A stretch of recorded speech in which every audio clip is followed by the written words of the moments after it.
The stock market might pull back a little bit today because the rises have been unbelievable, Pete. Only Monday week, I put out a story called around ZEET stocks. You know how WAC stocks have been the favourite of probably the last 3 years. The WAC stocks are WiseTech and Afterpay and all that. I went looking for the next 4 or 5 that might be the tech stocks of the future, and I came up with ZEET.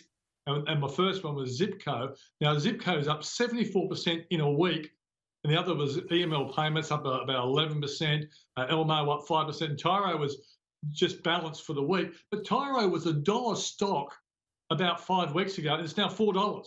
So it's been extraordinary. There's got to be a bit of profit taking.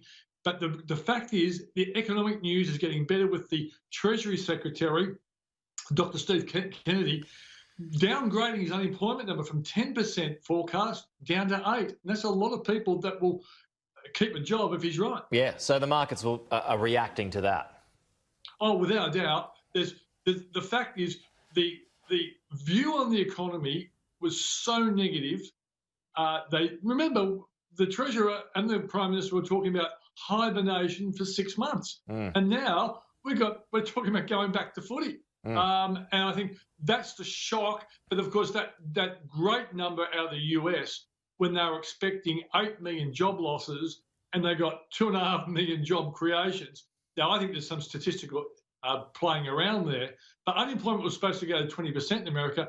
I think with all the pullbacks or miscalculations, even the most chastened economists who got it wrong said maybe unemployment should be 16%, not 20%. So the story is we overestimated how bad it could be, and I think only second wave infections can take away this positivity. Well, the amazing thing now about the American markets is that it's almost as if COVID-19 never happened, right? Because it's now at the highest point that it's been all year. Yeah, and I think that's one of the reasons why we'll start seeing some pullbacks, but not really big ones. A correction. That's right, because companies will have to say, well, this is what's going to happen. And it's those company reportings that could actually take away a bit of the enthusiasm.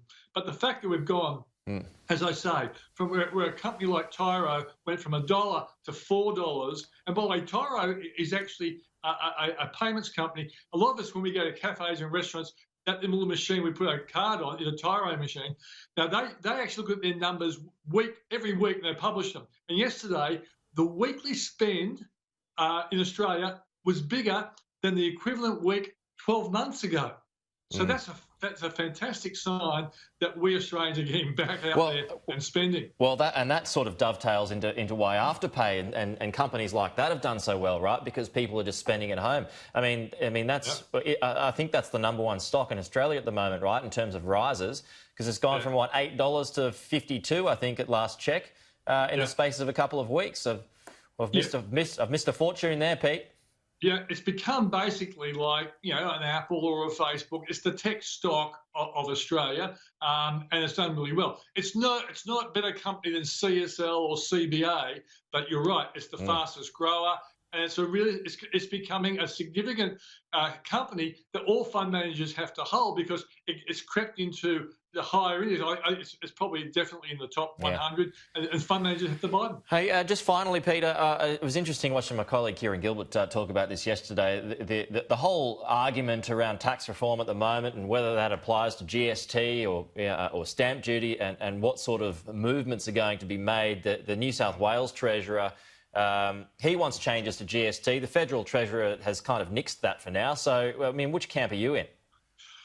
Well, look, Pete, if I didn't have to worry about the politics of it all, I would definitely encourage an uplift in the GST. The Kiwis have 15% GST on everything, and it really hasn't hurt their economy at all.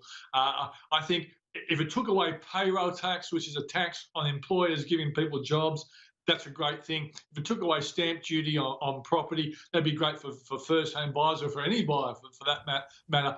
I think we need to have a gutsy discussion. But the thing is this, unless both Labor and the Coalition agree on GST reform, we're not going to see it. Yeah, Labor is probably not going to be for it, and the unions aren't going to be for it. I mean, this is Paul Kelly's argument too, so it's hard to get up I suppose. Yeah, exactly right. Yeah, and that might be the problem with that regard. All right, Peter, good to get your thoughts. We'll chat to you again later on in the week.